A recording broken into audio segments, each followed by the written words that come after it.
الف اللہ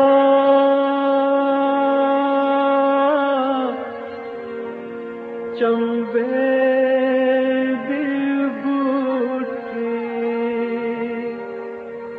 میرے من وچ مرشد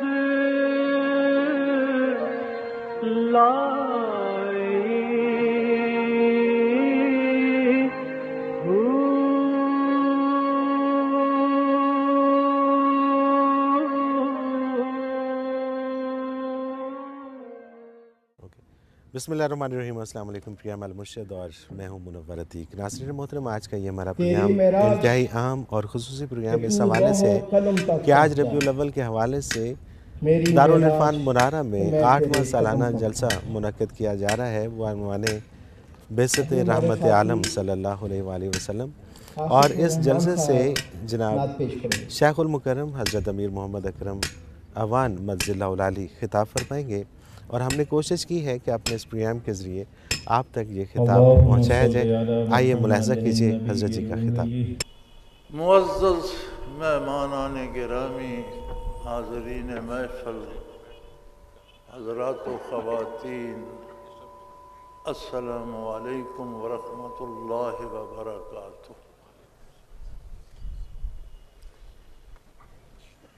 آج کی اس مبارک محفل میں میں یہ چاہتا ہوں کہ آج میں تقریر نہیں کروں گا۔ تقریر مقرر کا جوش بیان ہوتی ہے، شعلہ بیانیاں کی جاتی ہیں، لہجے کا زیر و بم ہوتا ہے، الفاظ کا انتخاب ہوتا ہے، اور سارا زور اس بات پر ہوتا ہے کہ جو میں کہہ رہا ہوں یہ قبول کیا جائے، میری بات مانی جائے۔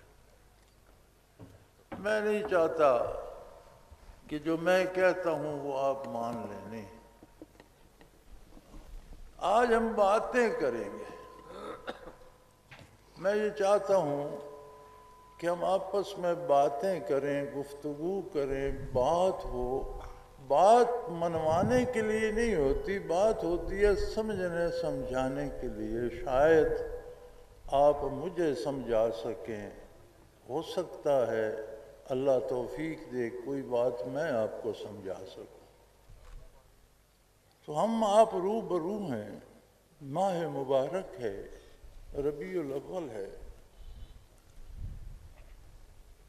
اللہ کی ان چند مبارک مہینوں میں سے ہے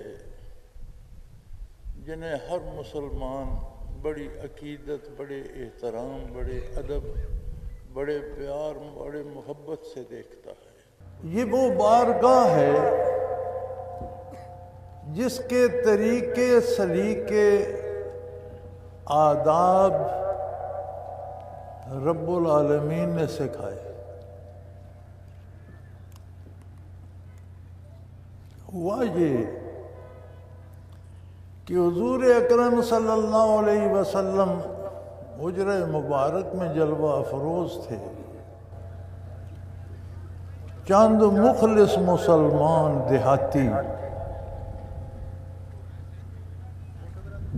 کاشتکار، چرواہے، مال مویشی کام روک کر کوئی دینی مسائل پوچھنے کے لیے حاضر ہوئے۔ حضور مسجد نبوی میں جلوہ افروز ہوتے تھے، سائل آتے، فیض یاب ہوتے۔ وہ جب آئے تو حضور حجرہ مبارک میں تھے۔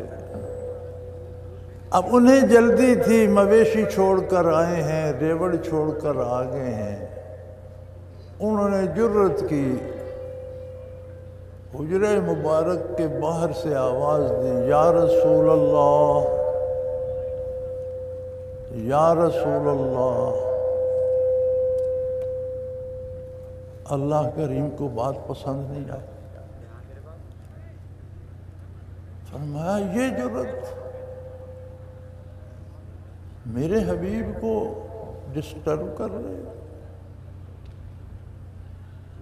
وہی آ گیا ان الذین ینادونک من وراء الحجرات،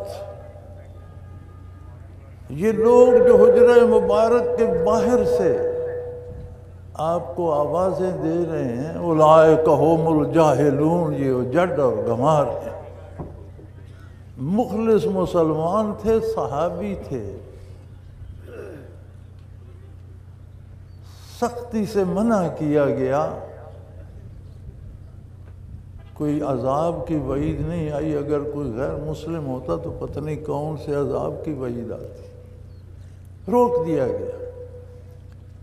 یا اللہ کب بات کریں؟ فرمایا حتی تخرج الیہم، اگر بیٹھے رہو، حضور باہر بھی تشریف لائیں، کسی اور طرف متوجہ ہو تو تم اپنی طرف متوجہ نہیں کر سکتے۔ حتی تخرج الیہم، جب اپنی مرضی سے آپ کی طرف رخ انور پھیریں پھر گزارش پیش کرو۔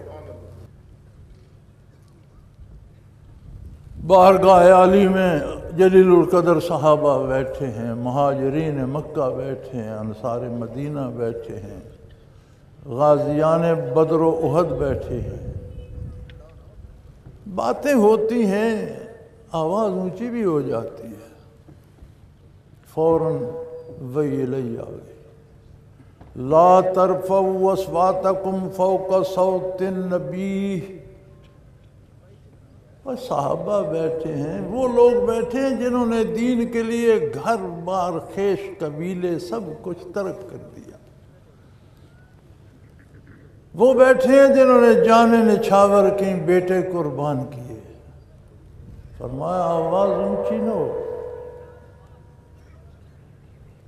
اگر آواز اونچی ہو گئی ان تحبط اعمالکم، میں ساری تمہاری قربانیاں میں تمہارے منہ پہ دے ماروں۔ آگے چلو۔ اللہ کا ایک فرشتہ ہے، اسے ملک الموت کہتے ہیں، بڑا وسیع نظام ہے اس کے ماتحت، جتنے بندے دنیا میں آتے ہیں اس کا ایک ملازم ہر بندے کے ساتھ ہے، جب چاہتا ہے جس کا چاہتا ہے اسے اشارہ کرتا ہے، اللہ کا حکم ہوتا ہے، اسے پتہ ہوتا ہے، معین وقت کا اشارہ کرتا ہے، روح قبض ہو جاتی ہے۔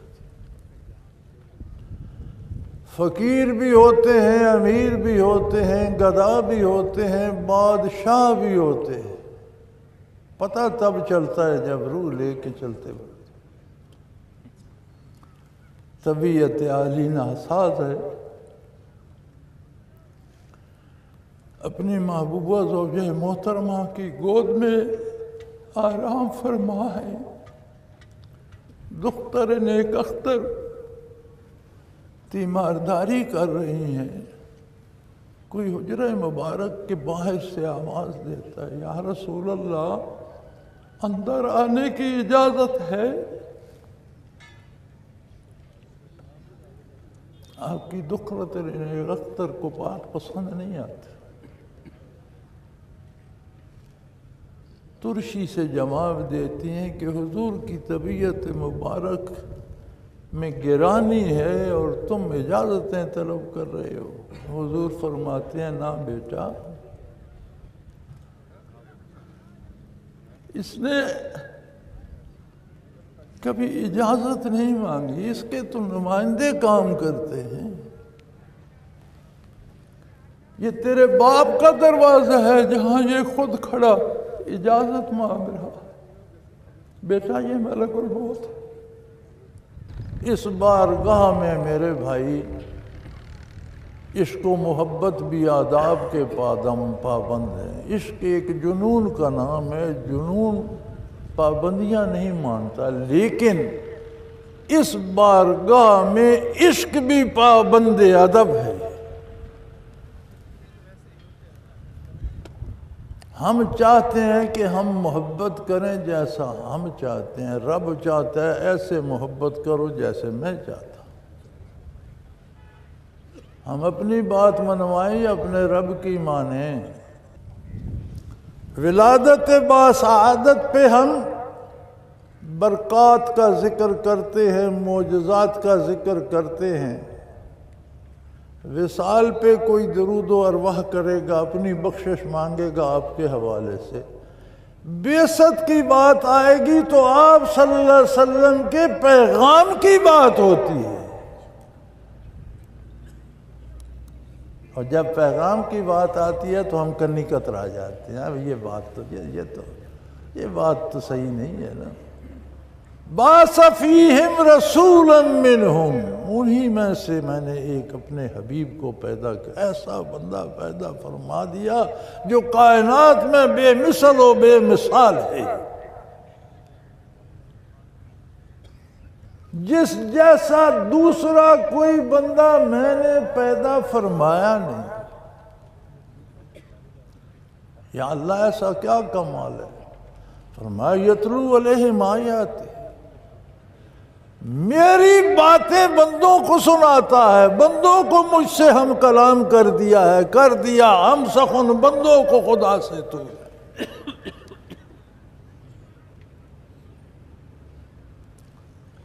فرمایا جو چاہتا ہے کہ میں اللہ کریم سے باتیں کروں، ایسا لمحہ آئے، کوئی ایسا موقع آئے، کوئی ایسا میری زندگی میں بھی کوئی ایسا وقت آئے میں رب سے باتیں کروں، فرمایا فَلْيَقْرَأْ الْقُرْآنَ، تو قرآن پڑھو، رب سے باتیں کر رہے ہوگے، رب تم سے مخاطب ہوگا، تم رب کی بات سن رہے ہوگے، تم رب سے بات کر رہے ہو،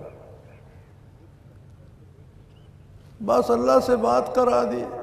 فرمایا نہیں، اللہ سے بات کرا دی، پھر یزکیہم، ان کے آلودہ دلوں کو تجلیات باری سے منور کر دیا، روشن کر دیا، پاک کر دیا، اتنا پاک کر دیا کہ فرشتے اس پاکی کو ترستے ہیں۔ وہ تقدس ملائکہ کو نصیب نہیں، اس سے زیادہ قلوب انسانی کو طہارت اور تقدس دے دی، دلوں کو روشن کر دیا، منور کر دیا، تجلیات باری کی آماج گاہ بنا دیا۔ وَيُعَلِّمُهُمُ الْكِتَابَ، اور اللہ کی کتاب کے علوم کے خزانے بانٹ دیے، والحکمہ، کائنات کی ساری دانائیاں، ساری دانش انہی معانی میں سمو کر مومنوں کے سینے میں اتار۔ جب قرآن کی تعلیمات تھیں تو ہمارا عالم کیا تھا؟ جہاں دارو، جہاں گیرو، جہاں بانو، جہاں آرا۔ جن مسلمانوں کے پاس رسول اللہ صلی اللہ علیہ وسلم کی تعلیمات تھی وہ کیا تھے؟ جہاں دارو، جہاں گیرو، جہاں بانو، جہاں آرا۔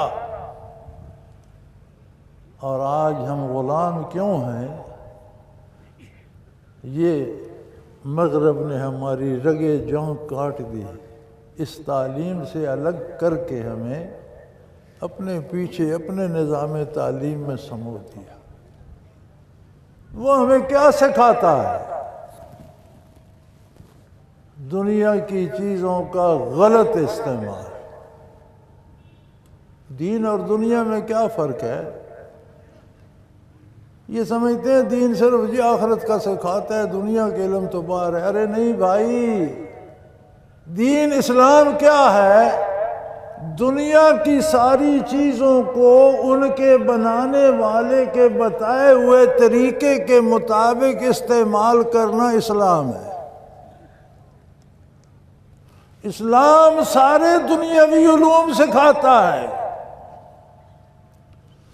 اور اگر یہ تجلیات جو یزکیہم میں ہیں یہ نصیب ہو جائیں تو دیکھو تاریخ عہد نبوت کی صلی اللہ علیہ وسلم، ریوڑ چھوڑ کر لوگ آئے، چرواہے آئے، تنومند، جری، دلیر، مخلص۔ حضور نے فرمایا سب وہ جو غازی جا رہے ہیں جہاد پر، ان کا کمانڈر یہ ہوگا۔ اور جرنیل بننے تک بندے کی بھمیں سفید ہو جاتی ہیں، کالجوں سے نکلتا ہے تو فوجی تربیت گاہوں میں لیفٹیننٹ سے لے کر جنرل بننے تک اس کی عمر کٹ جاتی ہے، بھویں سفید ہو جاتی ہیں، ہزاروں میں سے کوئی پہنچتا ہے۔ دنیا کی تعلیم گاہوں میں، یونیورسٹیوں میں، تربیت گاہوں میں پڑھ لکھ کر آتا ہے۔ کتنے جرنیل ہیں جنہیں تاریخ یاد رکھتی ہے؟ اور یہ جو جنگلوں سے، صحراؤں سے اٹھ کر آئے اور نبی کریم نے آنے واحد میں جرنیل بنا دیے، کون ایسا ہے جسے تاریخ بھلا سکتی ہے؟ اسلام تو ایسا آب حیات ہے۔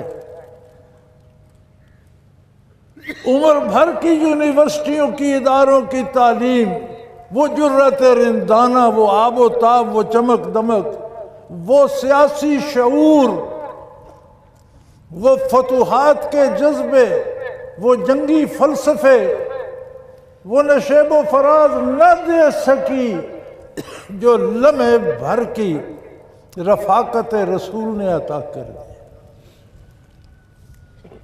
رب کریم تو یہ دن منانے کی دعوت دیتا ہے، فرماتا ہے صرف دن نہ مناؤ، اس جذبے کو زندہ کرو، برکات نبوت کو سینوں میں سماؤ، اپنے دکھ یہاں ڈھیر کر دو، برکات نبوت سے جھولیاں بھر کے لے جاؤ۔ اور کوئی ہے جو دنیا میں دکھ سمیٹے اور سکھ عطا کرے؟ یہ اللہ کی بارگاہ ہے، یہ بارگاہ مصطفیٰ ہے۔ جو آتا ہے ساری دکھ، ساری تکلیفیں وہاں ڈھیر کر کے ساری خوشیاں لے کے آ جاتا۔ لیکن کوئی وہاں پہنچے تو صحیح، ہم وہاں جائیں تو صحیح، وہاں جانے کا سلیقہ تو سیکھیں، وہاں جانے کا طریقہ تو سیکھیں۔ کیسے عجیب لوگ تھے یار جنہوں نے یہ سلیقہ سیکھا۔ احد میں ایک صحابی کو تلوار لگی، یہاں سے ان کی آنکھ کٹ گئی، الگ نہیں ہوئی، لٹک گیا، چمڑا بچ گیا، اس طرح لٹک رہی تھی۔ بارگاہ رسالت میں حاضر ہوا زخمی، آپ نے دست اقدس سے واپس رکھ لی، سارے آپریشن مکمل ہو گئے، بینائی واپس آ گئی، زخم بھر گیا، پھر جنگ میں شریک ہو گئے۔ سبحان اللہ۔ ایک اور صحابی بڑے زخمی ہوئے، انہیں ساتھیوں نے اٹھایا، بارگاہ رسالت میں لے جاتے ہیں، زخم بھر جائیں گے۔ اس نے کہا نہیں، زخم بھرنے کے لیے نہیں، مجھے لے ضرور جاؤ، میرے رخسار حضور کے قدم مبارک پہ رکھ دو اور دعا کرو وہاں میری روح قبض ہو جائے۔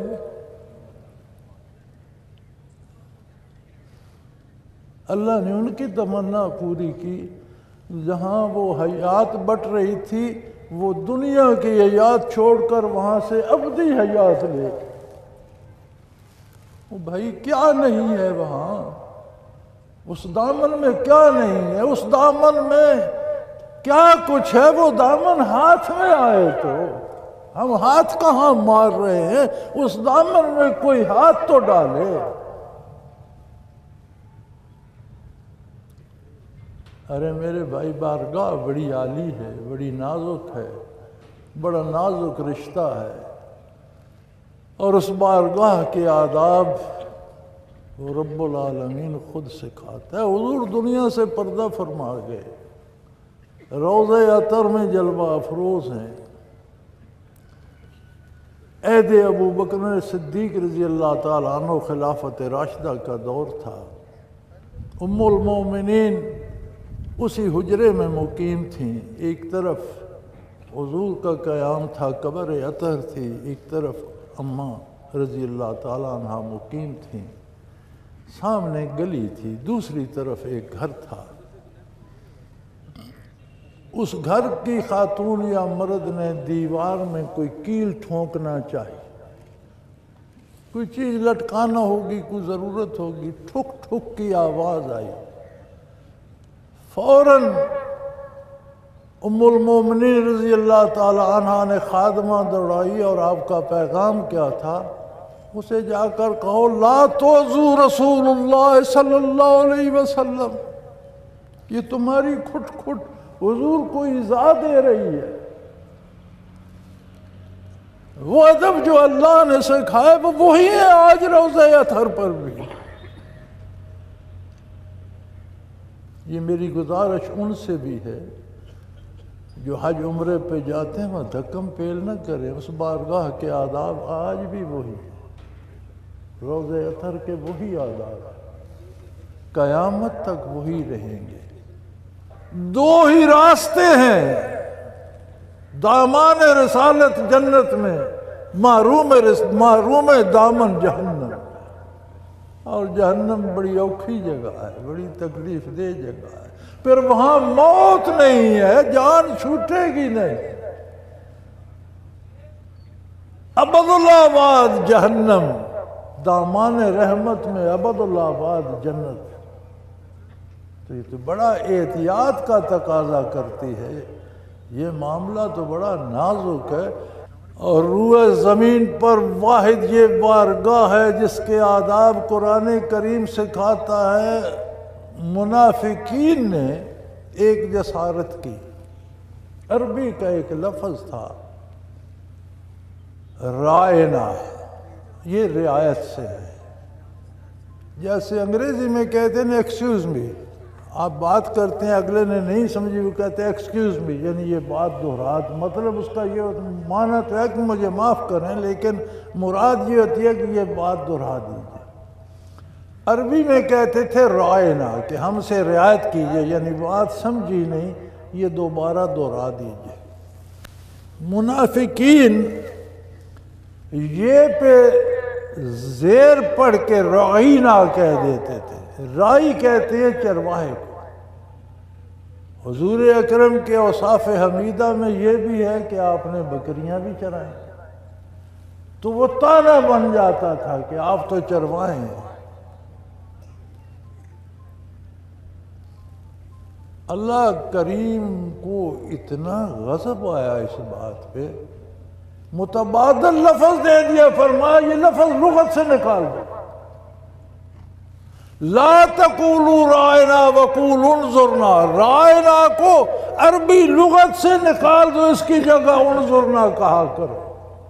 اور یار ذرا نزاکت دیکھو اس بارگاہ کی، اس رب العالمین نے فرمایا یہ رائنا عربی لغت سے نکال دو، کوئی کلمہ گو رائنا نہ کہے۔ یا اللہ کیا کہے؟ فرمایا انظرنا کہا کرو، ہماری طرف نظر کرم فرما۔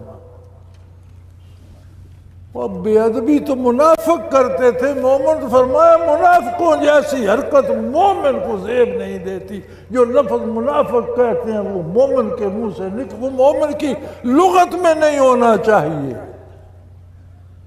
ذرا اپنے جشن دیکھ لو، کہیں یہ منافقوں جیسے، کافروں جیسے، یہودیوں جیسے، کہیں مرنے کے بعد تم بھی موم بتیاں تو نہیں جلا دیتے ہو جیسے کافر جلاتے ہیں؟ نہیں، آپ تو ایسا نہیں کرتے ہو۔ یہ تو کافروں کا کام ہے، ان کے پاس دعا مانگنے کو کچھ نہیں، ان کا کوئی مالک نہیں جس سے وہ مانگیں، ان کا کوئی عقیدہ نہیں، وہ موم بتی جو اندر بھی آگ جل رہی ہے وہ اوپر بھی آگ جلا دیتے۔ ہم تو ایسا نہیں کرتے، اگر کرتے ہو تو توبہ کرو۔ وہ تو ایک منٹ کی خاموشی نہ کریں تو کیا کریں، نہ ان کا کوئی مالک سے رابطہ، نہ ان کا پیغمبر کا دامن ان کے ہاتھ میں، سیکھیں تو کہاں سے، سمجھیں تو کہاں سے۔ ہمارے بھی جو اب نامور لوگ ہیں، جسے کیا کہتے ہیں جی، ایلیٹ کلاس ہیں، تو ہم بھی جیسے کھانا بھی کھاتے ہیں، باتھ روم بھی جاتے ہیں، سوتے بھی ہیں، جاگتے بھی ہیں، پتہ نہیں ایلیٹ کہاں سے بن گئے ہیں، لیکن کچھ ہوگی، کوئی فرق ہوگا، ورنہ تو ہم ہی جیسے ہیں۔ تو وہ ایلیٹ ہمارے بھی نا، ایک منٹ کی خاموشی، یار تمہیں کلمہ بھی نہیں آتا، خاموش ہونے کی کیا ضرورت ہے، تمہیں کل شریف بھی نہیں، لیکن اللہ کی مرضی۔ یہ کافروں کی رسمیں میرے بھائی آہستہ آہستہ ہمارے اندر گھستی آ رہی، خدا کے لیے انہیں روکو۔ ارباب اختیار سے بھی میری گزارش ہے، حکمرانوں آپ ہماری جانوں کی حفاظت کے ذمہ دار ہو، حکمرانوں آپ ہماری عزتوں کی حفاظت کے ذمہ دار ہو، حکمرانوں آپ ہمارے اموال کی حفاظت کے ذمہ دار ہو، حکمرانوں آپ ہمارے ایمان کی حفاظت کے بھی ٹھیکیدار ہو۔ ایک ایک مسلمان چوکیدار سے لے کر صدر اور وزیر اعظم تک کا دامن پکڑ کر لے جائے گا کہ انہوں نے مجھے گمراہ کیا۔ خدا کے لیے اپنی عاقبت بھی سنوارو، ہمیں بھی نیکی کے راستے پہ لے جاؤ۔ کرو حکومت تم ہی کرو، تم ہی نے کرنی ہے، ہمیں کوئی اعتراض نہیں، الف آ جائے، بے آ جائے، جیم آ جائے، لیکن خدا کے لیے مسلمانوں پر مسلمانوں کی حکومت کرو۔ کماؤ دولت کس نے روکا ہے؟ وَخَلَقَ لَكُم مَّا فِي الْأَرْضِ جَمِيعًا، روئے زمین پر جو کچھ ہے تمہارے لیے، لیکن جس نے بنایا ہے اس نے کمانے کا طریقہ اور اسلوب بتایا، اس طرح لو، چھینو جھپٹو نہیں۔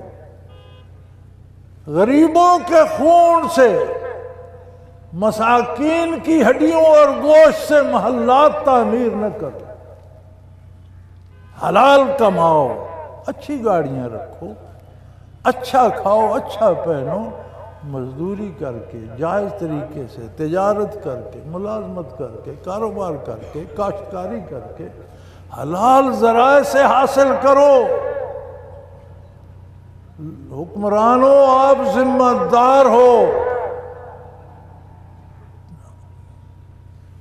جہاں یہ پورے ملک کے جنگلات کٹ رہے ہیں، آبادیاں ویران ہو رہی ہیں، وہ کافر غیر ملکی حکمران جنگل بنا کر گیا تھا، ہم خود حکومت میں آئے تو ہم نے کٹوا دیا۔ خدا کے لیے تم سے تو ان جھاڑیوں کا بھی حساب ہوگا، ان کی بھی حفاظت کرو۔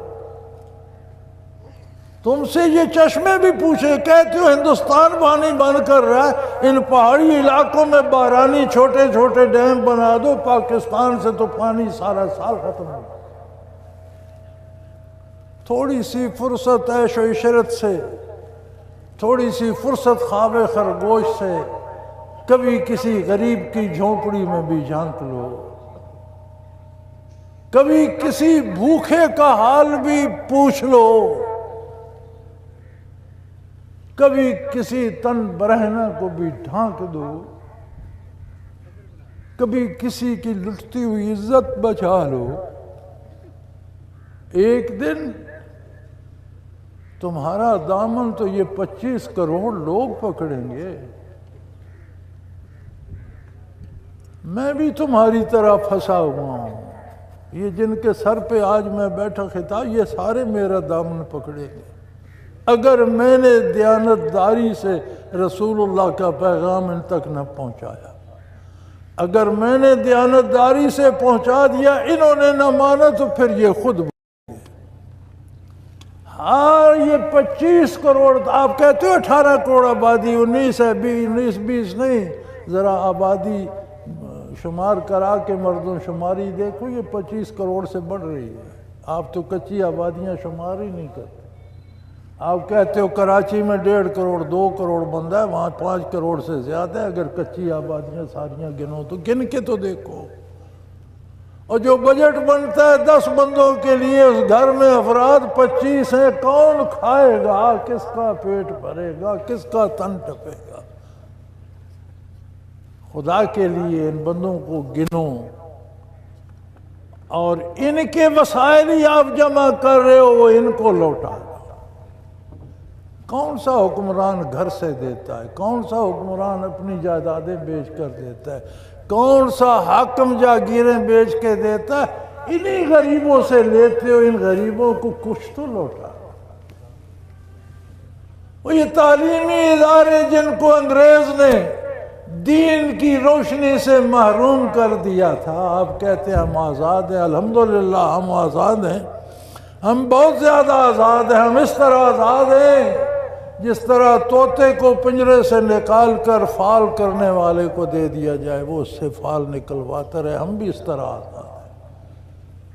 آزاد وہ ہوتے ہیں جو آزاد فضاؤں میں پرواز کرتے ہیں, جن کے نظام اپنے ہوتے ہیں, جن کی تہذیب اپنی ہوتی ہے, جن کی معاشرت اپنی ہوتی ہے, جن کی تعلیم اپنی ہوتی ہے, جن کا مالی نظام اپنا ہوتا ہے, جن کی عدلیہ اپنی ہوتی ہے, عدالتی نظام اپنا ہوتا ہے, جن کی سیاست اپنی ہوتی ہے, سیاسی نظام اپنا ہوتا ہے, وہ آزاد ہوتے ہیں. اس دھوکے سے نکلو, جاگو, ہوشیار ہو جاؤ. ملک الموت آپ سے اجازت نہیں پوچھے گا, وہ محمد الرسول اللہ کا دروازہ تھا. میری گزارش ہے, میری خواہش ہے, میری آرزو ہے اور میری امید ہے کہ یہ ملک قائم رہنے کے لیے بنا ہے, مٹنے کے لیے نہیں. اس ملک کو گرنا ہوتا, میں اس کے بننے کا گواہ ہوں. میں مڈل میں پڑھتا تھا جب پاکستان بنا. مجھے اچھا بھلا ہوش تھا. مجھے مسلم لیگ کے وہ جلسے اور مسلم لیگی لیڈروں کی تقریریں یاد ہیں, ان کے اقتباسات مجھے ابھی تک یاد ہیں. ہم کرسیاں وغیرہ لگانے میں اور میز شیز ڈھونے میں پیش ہوتے تھے. میں نے اسے بنتے دیکھا ہے, میں نے اسے لٹتے دیکھا ہے.